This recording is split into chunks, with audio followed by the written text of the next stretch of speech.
Okay, girls. So the last thing we were talking about the difference between the two teachers. Okay. Before we move on and finish the essential question here, you see my PowerPoint? Yes. Yes. Here, William Arthur Ward said, the mediocre teacher, the mediocre is the mid-level teacher. She tells, or he tells, and he stands up in the class and he tells, he says, the good teacher explains with a marker and a chalk, and she explains the questions and how we solve it. And superior teachers demonstrates. Demonstrates is like there is an interaction between you and the teacher. Demonstrate is like what happens in classes, question and this. But the great teacher inspires. What is inspire? She just shows you the way, and then it's your turn. She inspires you. What will happen if we do this? Let's go do this. Okay, inspires teacher, especially in at your ages. You she shows you the way, and you have to take it yourselves. Okay, for example, if there is this topic, you have to go and make presentations about this topic, not the teacher. At your age, it's your time, you to explain, not the teacher.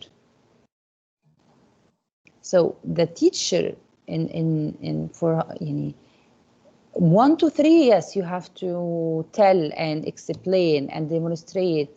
4, 5, 6, not 100.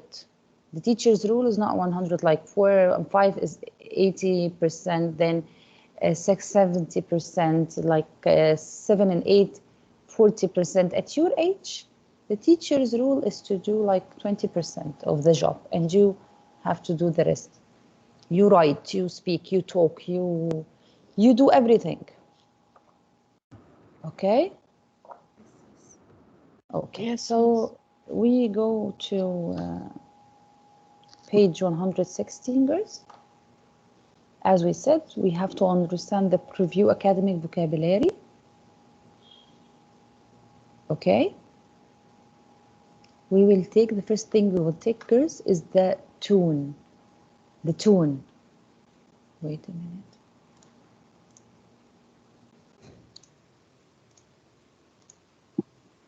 So what is a tone? Read يا غادة, what is a tone? The author's attitude toward his or her writing. We recognize tone of voice by listening to a person's pitch, volume, or emphasis. When reading, we recognize tone by using word choice, descriptive style, and other details to make inferences about the author's attitude. The tone of the editorial is extremely persuasive. Yes. When you talk to your friend in the phone, when you say to her, hello, and she says to you, oh, Arwa, Durra, why are you sad? Durra is talking to Natalie. Natalie says, hello, Durra. Oh, Durra, why are you sad? How did Natalie know? From Durra's voice, from her tone. Okay? Because the happy tone is a different than a sad tone. It's different than sad tone, right or not? Yes. Yes, Yes. yes. We know the tone of voice by listening to the person's pitch. This is like in the picture. This pitch volume is the degree of the volume. But when we read, how can I know that this author is sad, or his tone is happy, or his tone is hopeful, or his tone is respectful? How do I know? By usage of words. Excellent, by usage of words. This is the only way he can deliver me anything. He delivers me the theme, the message, the tune, the everything by words. The only relation between the author and I is between the author and me is the book, is the words, nothing else, only words. Okay, so words determine the tone of the author. List of tone words: threatening, tragic, uncertain, respectful, depressed, amused, annoyed, anxious, impartial, selfish, comforting, gloomy. Okay? As he says here to you in page 116, Malak, Wasim, read please in the book. Yes, Miss. I read the preview concepts. Yes. Don't use that tone with me. If you heard this phrase from a parent, you understand that how you say something can be as important as what you say. To illustrate this point, say, "How are you?" in 4 different ways, and have a classmate guess your tone. How are you able to communicate different attitudes using the same 3 words? Write an explanation below. Okay, so Layan Maghrabi and Layan Fadl, the 2 Layans. Yes, Miss. Layan Maghrabi will say how are you Yes. in a way, and Layan Fadl will guess the tone. Miss, in 4 different ways? The first one, let's start with the first one. Okay. What is How are first? you? Mm. Hi, how are you? Relaxed. Mm. Relaxed? Yeah. Shit. Yes. Yeah. So the opposite, Layan will say how are you, and the other Layan will suggest what is the tone. Okay. How are you? Sad? Yes. Gloomy? Yeah. Yes, sad and gloomy. Dana and Ragad. Dana and Ragad, are you here? Both of you? Dana, Ragad? Yes, yes.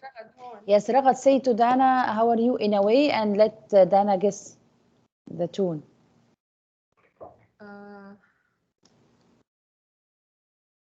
How are you? Angry? Yeah. Were you angry, Ragad? Yes. Yes. Dana, say to Ragad. How are you?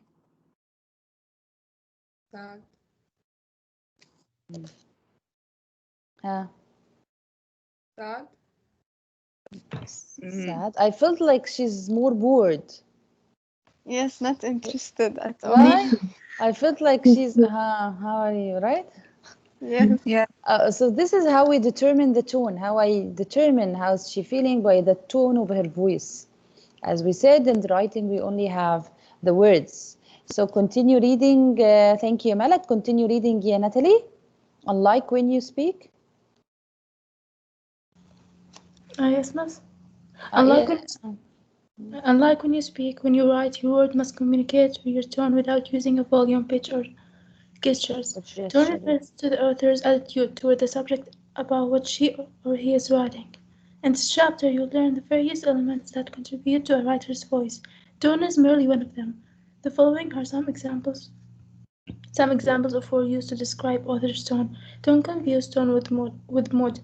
Mood is how the reader feels. Yes, so as we said, depressed, hopeful, hopeless. So done with the tone? Yes. Yes, Miss. Yes. And the mood is something else. Mood is how the author feels. It's something else. We are now concentrating on the tone. Then after the tone, we have epiphany. What is epiphany? As in the picture. A moment of sudden realization or insight. And I just understood this when you had this physics previous period, and then the teacher explains, and you don't understand anything, and then finally I understood it. This second is epiphany. Okay, girls. Yes. So do you see my PowerPoint, girls? Yes, Miss. Yes. Read it, ya Najwa. Yes, let I want to check the pronunciation. Yes, ya Najwa. A moment of sudden realization or insight. My first day as a teacher was a real epiphany for me. I realized how difficult Yes, the job listen. Epiphany. Yes, as I expect. Yes, continue. Huh? I only have this sentence. Okay. So epiphany is the moment of realization. Then we go to the point of view, and we discussed it like 100 of times, right or not? Yes. So, who can explain it to me? Noor, Bilal. Explain it, ya Noor. Explain this PowerPoint slide for me. There are three types of point of views: the first person, second person, and third person. The first person we use like when the like a narrative essay.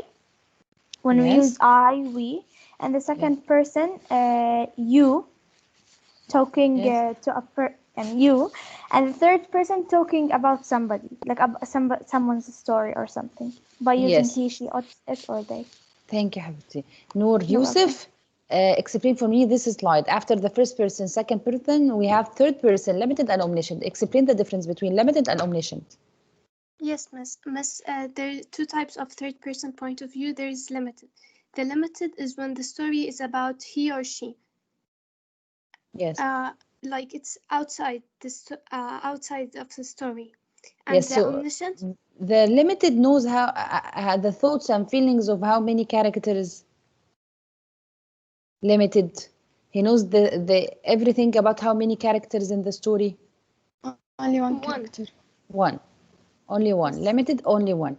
Omniscient is when you know like how much exactly are characters, like 3, 4. Yes, so he knows everything about the thoughts and actions of all the characters. Okay. Then we go to diction. Diction is a style of speaking or writing, okay, as conveyed by choice of words. We'll not go deep in the diction, but diction is the way she is quite educated, that she is quite educated on the topic of the articles, suggests. Okay, so what is the diction? Diction, how she, you know, in Arabic we have فصحى and عامية. Yes. In English the same, slang, jargon, colloquial. We will get to know them more, but not now. So diction is the way of using the language. Yes. Okay. The way of using a style of speaking or writing as conveyed by choice of words. How did she use?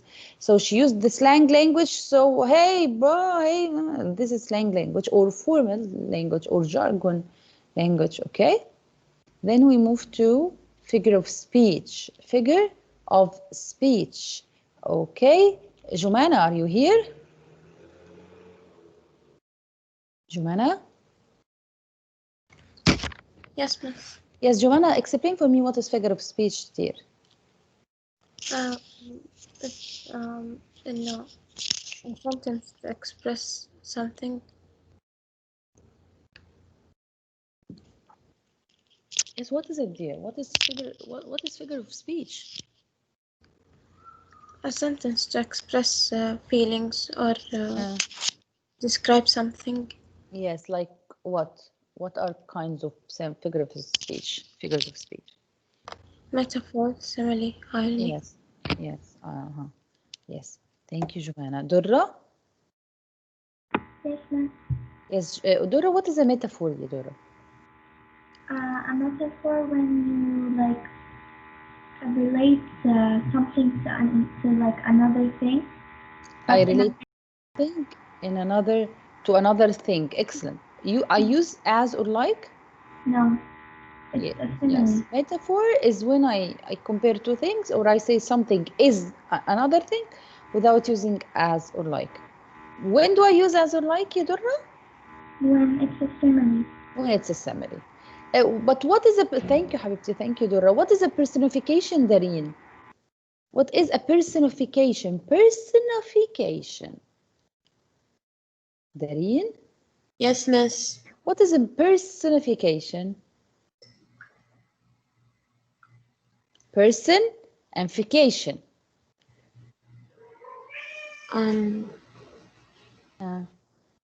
طب what is irony, يا Dareen? Irony is a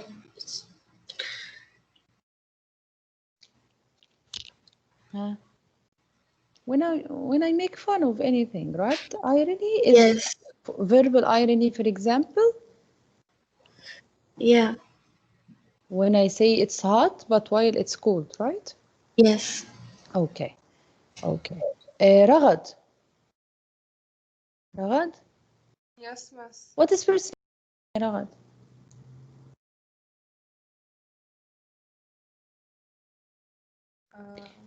I didn't say it this year, girls, or anyone knows type?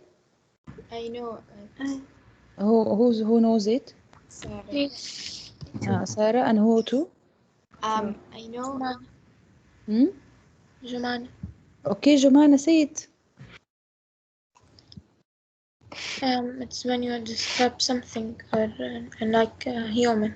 Yes, when I give human traits to things, to non-living things. Excellent user, Jumana. Thank you, Ragad. Thank you, Sarah. Okay, then we go to sentence structure. What is sentence structure? We took it in the grammar. The way the words are arranged in the sentence grammatically.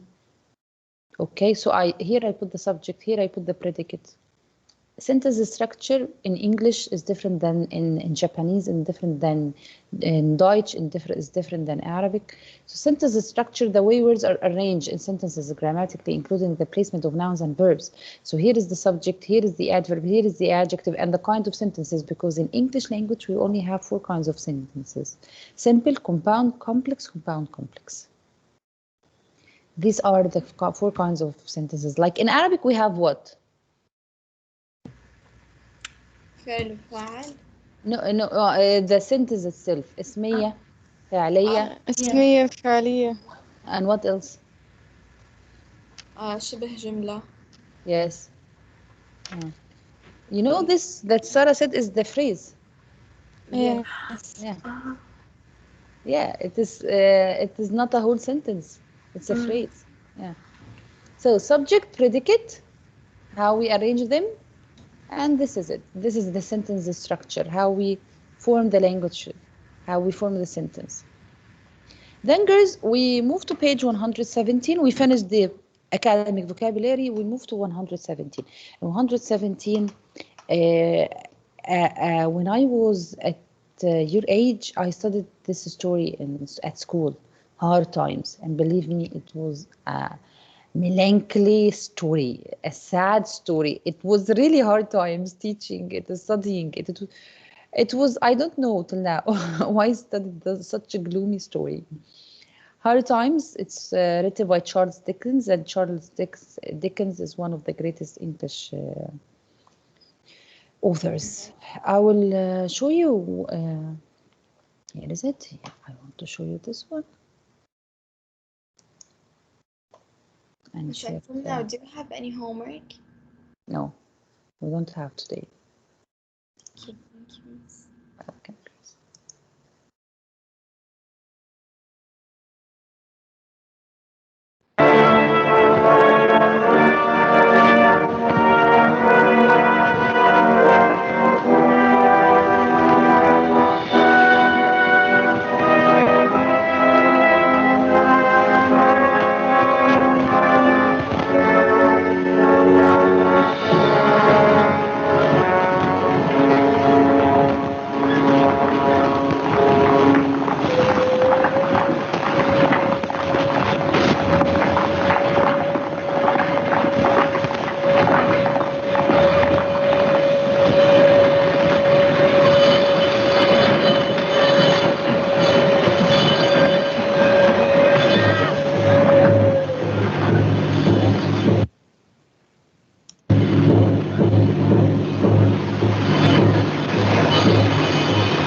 I just wanted to show you the beginning of the movie in this video, But there's another video which is better.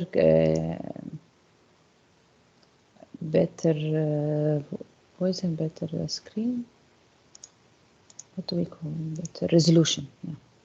The better resolution. Here is it.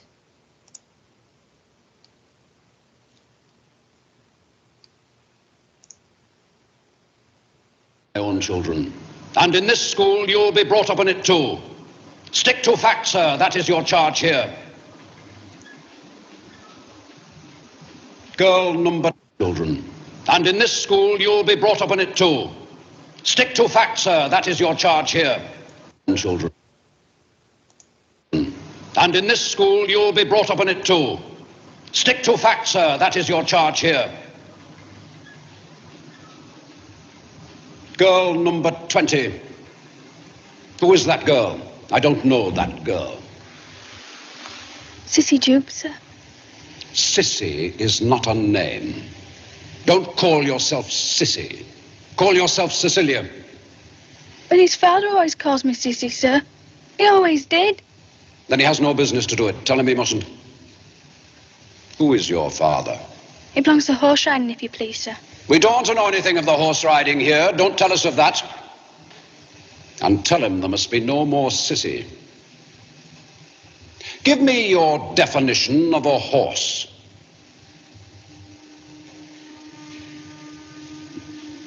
Girl number 20, unable to define a horse.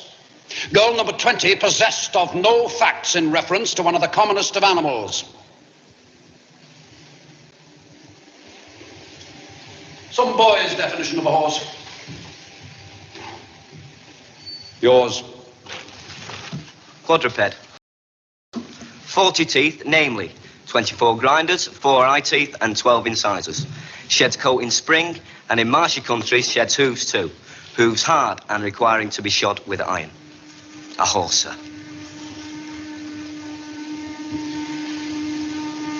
Cecilia Jube.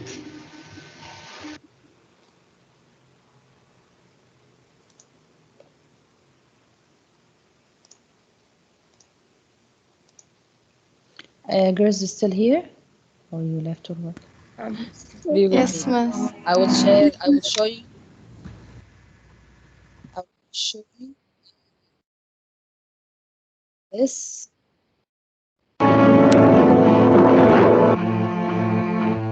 Do you hear, girls? Yes. Yes. I want you to concentrate because this is the same video, but the same the dialogue. I want you to listen to the just 3 lines. I wanted to show you how the atmosphere and everything. Then I want you to listen to the dialogue itself.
Excellent.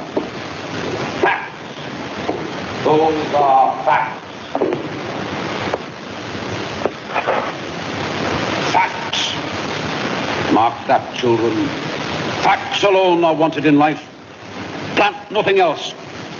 And root out everything else.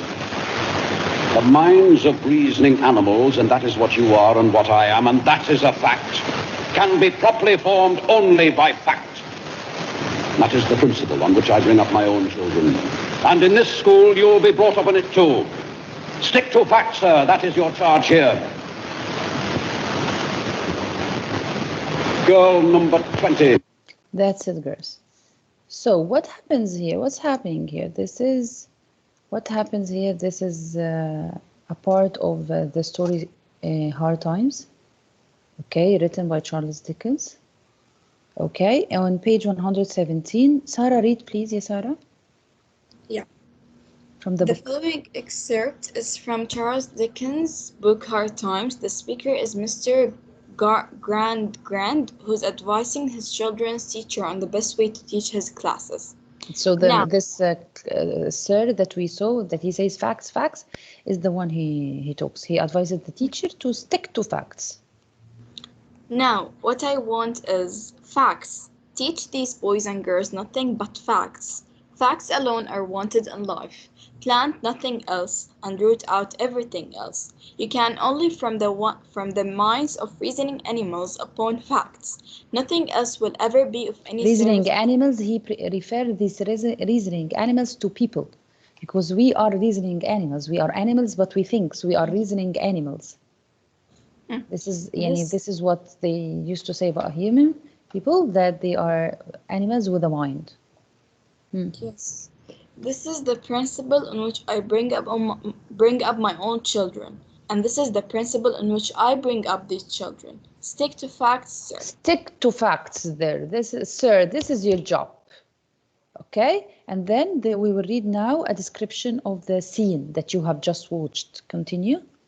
The scene was a plain, bare, monotonous vault of a schoolroom, and the speaker's square forefinger emphasized his observations by underscoring every sentence with a line.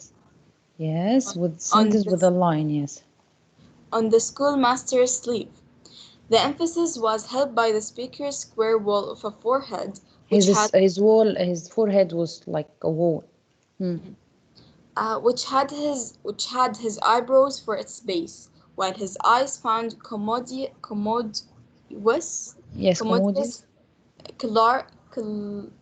Large, yes, in two dark caves. Dark caves here, the eyes and the eyebrows. Overshadowed by the wall. The emphasis was held by the speaker's mouth, which was wide, thin, and hard set. The emphasis was held by the speaker's hair, which bristled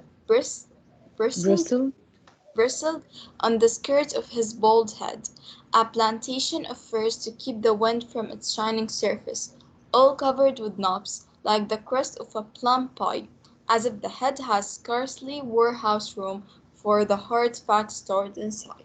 Yes, his hair all covered with knobs, like the crust of the pie, crust in the pie from above, as if the head had scarcely warehouse room for the hard facts stored inside, because he only has facts in his mind. He has nothing by facts. He called the girl number 20. We are numbers in a field of facts. That's how he looked at the students. So, girls, what is the author's attitude toward Mr. Gradgrind? Does he agree with the idea that children should be taught by only facts? Who is the author? The author who wrote this. Does he agree with Mr. Gradgrind's idea that he only has to stick to facts? From the description. No. Okay, Dana Wael. From the description, you feel like he agrees with Mr. Grinding or not? Gringrid or not? I don't think he agrees with him. Oh, Dana? Yes. Yes, you don't agree. You don't feel he agrees with him. Does he agree with the idea? Underline words and phrases that help you infer the author's attitude toward Mr. Gradgrind. Then describe the tone in the space below. So, can you tell me? What is it? The second paragraph, the first sentence. When he said Scene was a plain vault of a schoolroom. Basically, he's describing the class as an empty, hollow class. Yes. Give me a second, miss. Yes, I'm with you. I'm sorry, my mom walked in. It's okay. Basically, Hi, Mom. he's describing the class as an empty class, like no one's inside, like it's very gloomy and depressing. Yes.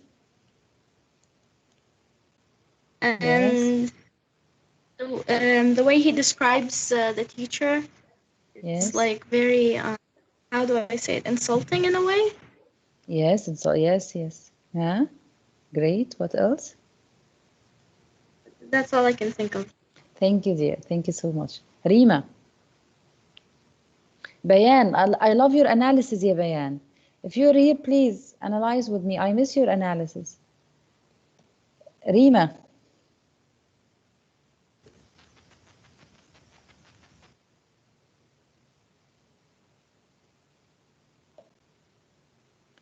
Rima? Okay. Jana?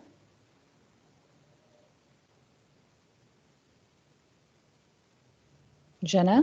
Yes, miss. Yes, Jana. What do you think, ya Jana, of what we read now?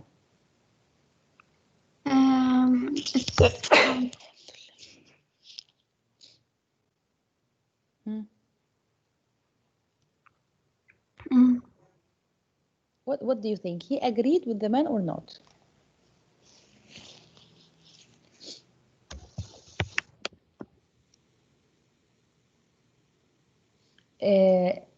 Dana was telling us that he doesn't agree, and she showed us the description, yani her evidence was the description of the class, that the class was empty, hollow, and gloomy. Okay? Do you have anything else to support that the author doesn't agree with this man, Mr. Gradgrind?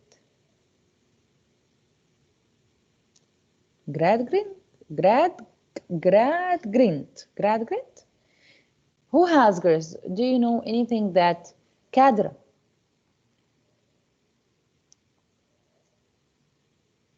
Yes, miss. Yes. I think he agreed with Mr. Gradgrind because of the first paragraph. Yes. The first paragraph is said by Mr. Gradgrind. Mr. Gradgrind. Is said by him. He does not agree because of the description of the class and the teacher himself. Yes, because of the description of the class and the teacher himself. Yes. So what can we underline? Because he asked me to underline. So then I said to us, we will underline the scene was a plain, bare, monotonous or vault of class, school room. What else? We can underline what else? Square forefinger. Okay. What else? Like the crust of Square wall of forehead. The last line. Yes, which had his eyebrows for its base. It kept his eyebrows in his base. He makes fun of him. While his eyes found Commodius Gallagher's in two dark caves. These two dark caves, like they are so deep inside. And the last, when he said, like the crust of plum pie. Yeah. As if the head has scarcely warehouse room for the hard facts stored inside. So who can tell me what is the tone here? Most of the author or of the speaker? It's author, of course. Not speaker, not the man, not the master, the author. What is the tone? Sarcastic. Sarcastic. Yeah. Excellent. Who said sarcastic? Layan. Layan, excellent, yeah, Layan. Yes, sarcastic. He makes fun of him. Yes, so the tone is sarcastic. What is another tone, girls? Dana Suhail. What's another tune, ya Dana? What do you think, Yani? The tune is what?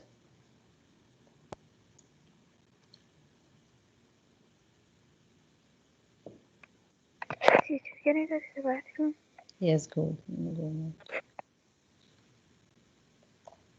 Joanna, Dalia, can you tell me what is a tune here? What is the author's tune?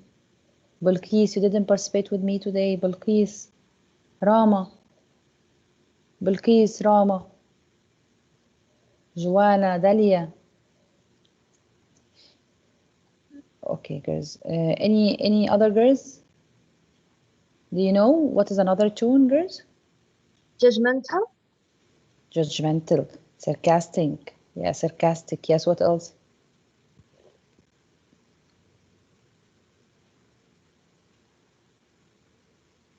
Humorous.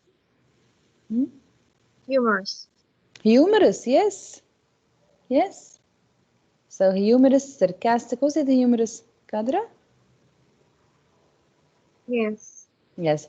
Humorous, sarcastic, formal, right? The words are formal. Yes. But it is more sarcastic. So make it sarcastic and humorous. Because he made fun of Mr. Gradgrin. So here you will just underline the lines that we said and you write the tone. And why you think it is sarcastic. Write it, girls, while we talk together. Write it, underline and write it.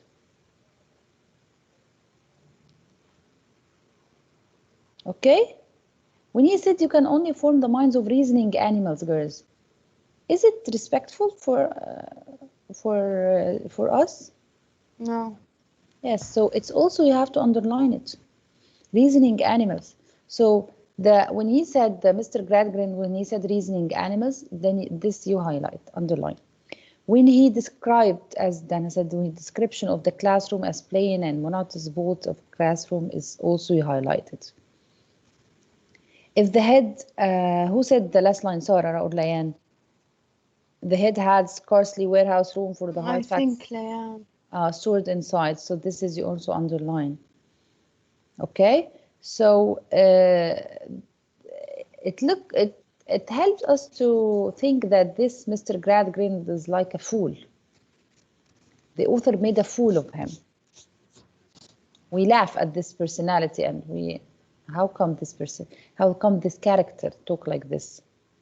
Right? So the tone is sarcastic, girls. Girls?